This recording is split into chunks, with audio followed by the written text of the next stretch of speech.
If you grew up with gas grills and you're looking at switching to a pellet grill and you're not quite sure what it's going to be like, I've had one here now for 7 years, and I know when I made the switch there was quite a few questions I had that needed to be answered. So I'm going to do my best to kind of help you guys decide whether or not a pellet grill might be right for you. As you can see, mine has a cover on it, and I'd highly recommend if you do decide to go with a pellet grill, get the cover. It's going to keep all the components working in tip-top shape. I've had no breakdowns or any issues with this thing as of today. Cover isn't the most graceful to take off. As you can see, it's got several different fish hooks that it likes to hook onto all the time, but it's not a big deal.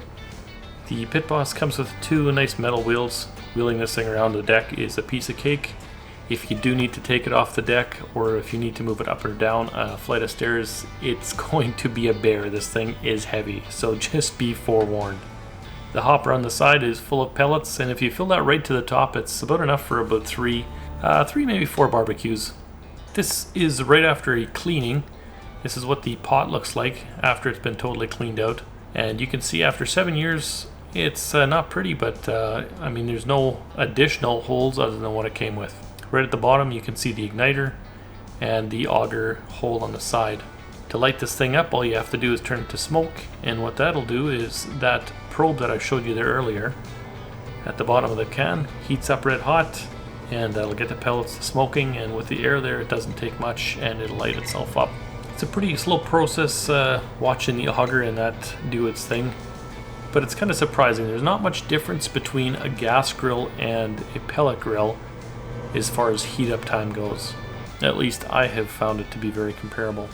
A couple of seconds later, here's kind of what the ignition looks like. You can kind of see a couple of the red hots down at the bottom of the pot. Now, as far as the maintenance on this burn pot, it's not a whole ton. We clean it out twice a year, 3 times maybe if we're doing an absolute ton of barbecuing, and we barbecue quite a bit, so bank on cleaning it twice. Cleaning it's super easy. You just wait till your barbecue is done, maybe till the next day, grab a shop vac, suck with the burn pot, done deal. And here you can see the ignition is started and the absolute ton of smoke that ends up showing up with the startup. Once it's lit, you just turn the dial to your desired temperature on the barbecue, and that's it. Of course, because I just had this thing all apart for cleaning, I put these pieces back together, and I strongly recommend you don't do what I just did here. This was literally done just for the sake of the video. There is a slider on the Pit Boss here that lets you get direct flame. I initially had it open. I've never had it open to this day. I close it up all the time. It does such a good job of convection. It's so even. The heat is way more even than gas. Anywho, grills go back on the top here. On the left side, you can kind of see it beside the grill. There is the heat probe. As you can see, it doesn't take much for this thing to climb up on temperature. It's live, it's not fast forward, rewound, or anything on the side. You'll notice a P4 there. We'll talk a little bit more about that a little later on in the video. The cover we bought, new with the barbecue, it's been very durable. I'd highly recommend, if you guys do decide to go with a Pit Boss, go with the brand name barbecue cover, because I've never had a barbecue cover last as long as this. Now, this is something I would never do with a gas grill. I often very routinely cook from frozen. We make our own pre-made burger patties. You can see more about that in the video link above here, grinding your own meat at home. But I'll put them on right after the barbecue lights up at 350 degrees, and I have no problem cooking them through. In fact, if you stay tuned, you'll see that here in a bit. Proof that you can cook very evenly across the grill. As you can see, this barbecue is not new. As mentioned, it's got some weather marks on it. The scorched or loss of paint right underneath where it gets the hottest there is probably about the only rash this barbecue does have, though. Everything is still functioning perfectly on it. Now, this is where it changes dramatically from a gas grill. I haven't touched these things or looked after them since you've seen me put them on. Anytime I'm going to be dealing with these burgers, if I open the cover, you're going to get to see what that looks like. So notice how you don't have one that's burnt to an absolute crisp and one that's not. They're all cooked pretty close. The one in the back middle is probably done a little bit more, but that actually works out kind of in my favor. My wife always likes her 2 burgers done a little bit more than me and the kiddo. I like them a little bit more juicy.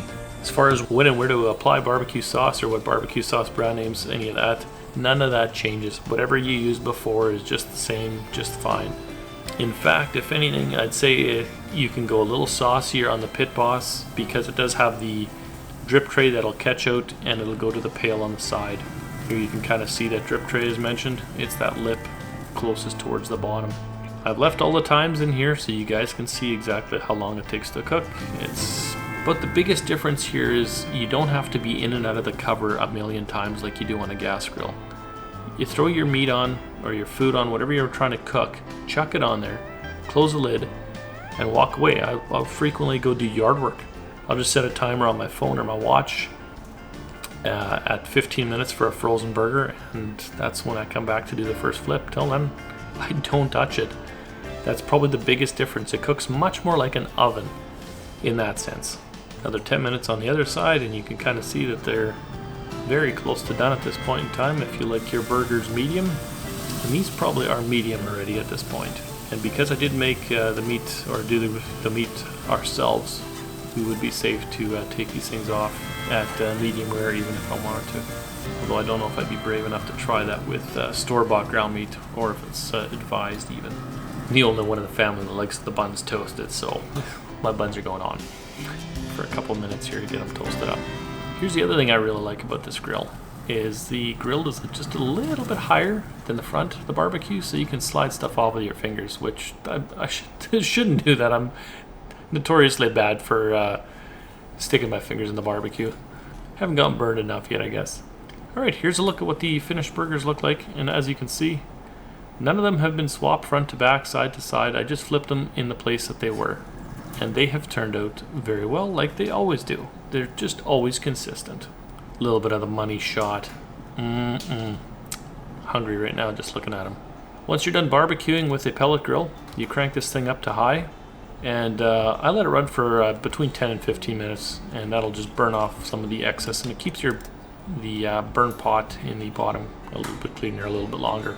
Alright, take a look at that. Like, it's cooked pretty damn awesome.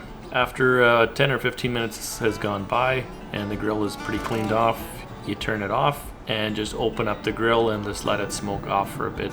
It lasts for about 5 minutes. I should mention as well, while you're cooking, there's almost no smoke difference than a gas grill. There's no more, there's no less. The only time this thing smokes like crazy is right on initial startup, and that's about it. As far as quantity of pellets used, it's not a whole heck of a lot. It's probably about 4 to 6, 8 cups maybe per barbecue. The most consumption that you'll do of the pellets is on initial startup and on the preheat cycle. After that, it doesn't use a whole heck of a lot. I've had no issues at all using about a half a hopper, and this is smoking ribs for anywhere between 8 and 10 hours. So you don't have to worry about constantly being there with a bag of pellets. One bag of pellets, I would say, is very comparable in use time to was it a 20-pound tank of propane? The ones that are like that size, whatever that is, that size. Not the massive industrial ones. So if you went through 2 propane tanks in a year, you probably bank on going through 2 bags of pellets. You can pick them up at just about any hardware store. I'd highly recommend the Competition Blend. If you're living in the States, you guys have a big advantage already. They're like 12, 13 bucks a bag. In Canada, they're about 40 bucks a bag. So if you live close to the border, or you're going down to the US and you live in Canada, it's worth your while to pick up 4 or 5 bags. Side tangent, back to the barbecue. Now here's something I would never try or attempt to do with a gas grill. We have a pizza stone, and to do pizza on here works absolutely remarkable. Pizza, bread, buns, garlic bread is ridiculously good, but what you'll need is just a pan, or a pan that you don't care too much about. To do pizza, highly recommend get a pizza stone. It makes a world of a difference. It cooks the crust just perfect every time. You do have to preheat the pizza stone, and that's what I'm going to do here. Now we'll leave the video here of kind of what a startup looks like without the burn pot available to watch or to look at, because when I first bought this thing I wasn't quite sure how to tell when this thing's lit. So you turn the dial to smoke, and I throw the pizza stone right on because you do want to preheat that pizza stone to get it up to temperature to barbecue your pizza on. But shortly after, usually a minute, maybe 2 minutes goes by, this thing's going to smoke like crazy. So right after it smokes and it's smoking and it's doing its thing, you'll hear it audibly change, and once it changes, it's kind of got a growl or rumble, or sounds a little bit like a mini jet engine. That's your light off. I'll put an annotation in the video or a caption on it so you can kind of hear exactly when the light off happens, and I'll shut up so you guys can really pay attention to it.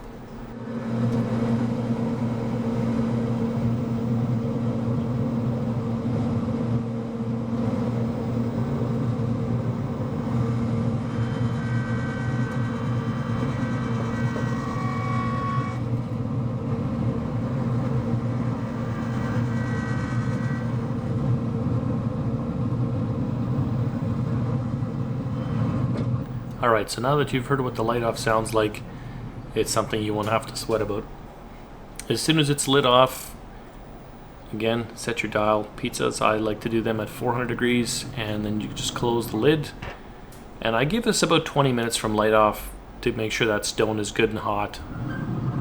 If I'm cooking anything else like asparagus, I'll put them on a pan, and there's enough room on the top shelf to slide a whole pan up there. But I'll slide them on during the preheat because it seems like they take just a little bit longer. It's been close to 20 minutes has gone by, and it's been pretty stable at temp here for a while, so I think it's time to put my pizza on. Now if you do have a cardboard that the pizza came on, if you didn't make your own homemade pizza, which we frequently do not, found a local place that sells really nice frozen pizzas. Now this usually works really good unless you're setting up your camera to try to record every angle and the pizza melts just enough to stick onto the cardboard. I'll show you what it looks like later on when I do that the right way. I'm going to pay for that as well here now that I'm going to try to take this pizza off. It's going to be an absolute bear to pull that cheese off that stone. That pizza's been on there for, looks like 17 minutes here, typically around 20 minutes. There's the asparagus, and that looks like that is done. So we'll pull that off here in 2 seconds. Once the pizza's done, I just slide it right back off that stone onto the cardboard. Now this is the most I've ever struggled with a pizza. I'll show you a better one here in a moment of what this should look like. A little hack and slash will get this thing off of there. Alright, so here you can see the asparagus being all done. Now what I'd specifically like you to pay attention to is look across the pan from top, bottom, side to side. The temperature right across this thing is super even. This is the top rack, right? This is the pizza that cooked at the same time.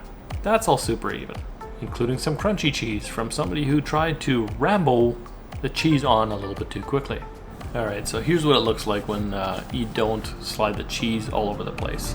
Nothing to it, comes right off. Now for doing pizza, I don't sweat about running it through the clean cycle at the end. I just turn it right off, open the cover, and call it good. Now probably about the last thing that you want to do on this smoker is smoke meat. To do that, the light up is exactly the same. Just turn the dial to smoke and you leave it there. But remember that little P4 thing we were talking about earlier? So this is where that comes into play. You want your temperature somewhere between about 180 to 220. And if your temperature is too low, change that P number. And if you see the P set on the top right there, you just push that with a pen or a pencil, and a lower number will auger in more pellets and get your temperature up. If you want to keep it in that food safe zone of 180 to 220. You'll notice if you're watching this and you're smoking some meat, it'll go through phases where there's more smoke, then less smoke, more smoke. Don't pay too much attention to that. It's pretty specific how the smoke goes in there to infuse the meat with the right flavor. I've only tried it several times, but each time for me it's worked really good. But I have had to change the P setting to a P3 on my machine to make that work, to get the temperature in the right zone. Same goes for this one. If you're smoking anything or if you're cooking anything on here, set the temperature or set it to smoke, put your meat on, close the dial, and leave it. You can walk away. On the smoke setting, the temperature is so low, I'd have no hesitation walking away and leaving it untouched for 30 to 45 minutes between even looking at it. So, food for thought. My overall experience with the switch from gas grill, initially I kept my gas barbecue just because I wasn't sure if this was going to be the solution for me. I haven't looked back. After having this thing for, I don't even know if it was 2 months, we sold the gas grill and I've used the pellet grill ever since, whether it's for smoking or just classic barbecuing. And it's opened up the door for doing things in a barbecue I never thought were possible. Bacon bread, cheese bread, garlic bread, even baking breads from scratch inside there, no problem. I'd have no hesitation. It's just about as consistent as a dual convection oven that we have inside the house. So there's a lot of possibilities that are going to be increased for you if you do decide to go over to a nice pellet grill. Cost wise, I don't think it costs much more than a traditional barbecue, and I'd say you probably make up for it in propane costs. A tank of propane lasts about the same amount of time, but we have to pay quite a bit more for a tank of propane than we do for a bag of pellets if I'm picking them up in the US. The other big part of the learning curve that I can't overstate is make sure when you barbecue with this thing, I know we're all so trained to gas grills that you got to be looking in there constantly to make sure that there's not a fire burning the absolute tar out of your meat. You don't need to do that with this, with it set up the way that I was showing you here. I throw stuff on there and I just leave it. What this is really, really good for, if you have a specific cut of steak or a specific thickness of burger, like these burgers that we made here, you can fine tune exactly how many minutes to cook them for, and it's going to give you the same consistent result, and you can really fine tune your barbecue. Anyway, enough rambling and talking about pellet grills. I hope this has helped you guys in deciding if a pellet grill is right for you, and I know for myself, I won't be looking back.